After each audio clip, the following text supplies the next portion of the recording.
I'm Wade Crowfoot, California Natural Resources Secretary, proud and excited to kick off the celebration and commemoration of Native American Heritage Month. We're here at our agency headquarters in front of a beautiful piece of art done by the Native artist Ishi Glinsky, beautiful representation of Native beadwork. And this month is all about celebrating the leadership and legacy of California's Native peoples and tribal communities, and understanding and learning about tribal leadership across our state today. I'm here with my colleague Geneva E.B. Thompson. Geneva was appointed by Governor Newsom as our first ever Assistant Secretary for Tribal Affairs at the California Natural Resources Agency.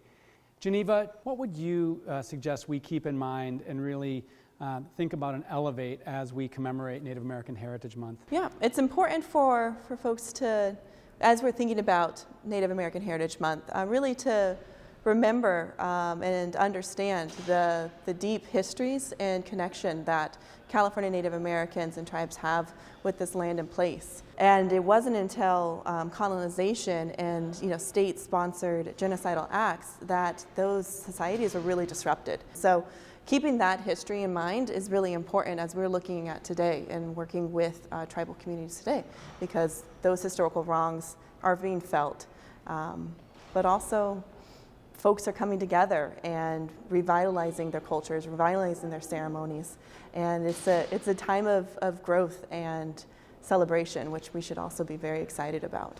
Now, I've shared with you that one of my most meaningful days in public service was being present when Governor Newsom issued an official apology on behalf of California to Native tribes and Native leaders for that history of discrimination and disconnection and violence. And both he and Native leaders on that day remarked that while that was a powerful apology, those words needed to be followed with actions. And I want to ask you, for those of us who are not Native, how would you recommend, if we're going to spend time this month educating ourselves, again, what should we be doing? I think it's important to understand the wide diversity and resiliency of California Native American tribes and peoples.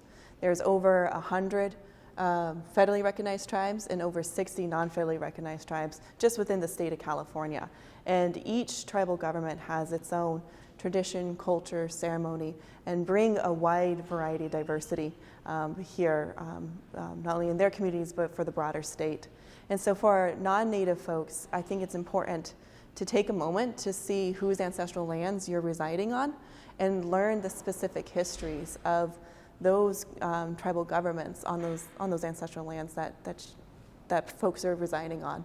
And in that research, really identify how not only has the genocidal historical wrongs impacted that community, but where the tribes are today and how are they revitalizing their communities and in economies and governments, and how can you participate in that, whether that is correcting the historical record either in your schools or communities, or maybe it's visiting a tribal business and supporting those tribal economies. Yeah, and it's remarkable just how active the leadership, the innovation is across tribes, and again, how much we are learning from within our agency and state government. Now, we're obviously spending the month of November really lifting up, again, the leadership, the legacies of Native peoples, tribal communities, but this isn't 1 month a year activity, and of course, our work and our commitment continues throughout the year. So given that, what are you excited to see moving forward in the next year? So we have so much to be excited about. Really, excited to roll up our sleeves and implement Governor Newsom's ancestral lands policy to increase tribal access and co-management of our public lands and natural resources, as well as identifying opportunities for ancestral land return. And a huge component, I think, of what we're going to be doing here at CNRA is implementing our Tribal Nature-Based Solutions program. We were just appropriated $70 million to implement this new program that will really support tribally led projects in restoration and conservation, as well as ancestral land return. So very excited about that new project. We also have a good handful of other projects that we're doing across all of our departments, and one of them is the California Indian Heritage Center. This is a long-coming center, and we have our new design firm that's been brought on and starting our statewide tribal engagement to identify how the center should be designed and how it can be really meaningful to all California Native Americans across the state. So very excited to get that center off the ground. I'm really excited about that, and of course that'll be located in West Sacramento, right at the confluence of the Sacramento and American rivers, and it's going to be a beautiful place for Native communities, Native leaders to come together and also educate non-Native Californians. There is a remarkable amount of progress taking place.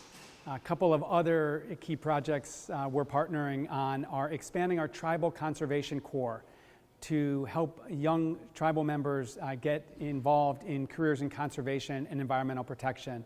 And of course, supporting our Tribal Marine Stewards Network, which are coastal tribal governments and tribal communities that are reclaiming their leadership, their stewardship, protecting California's coasts and oceans. There is so much happening thanks to tribal leadership and the growing partnerships between our state government and those of tribes across our state. We're deeply thankful for the work that happens and look forward to more progress moving forward.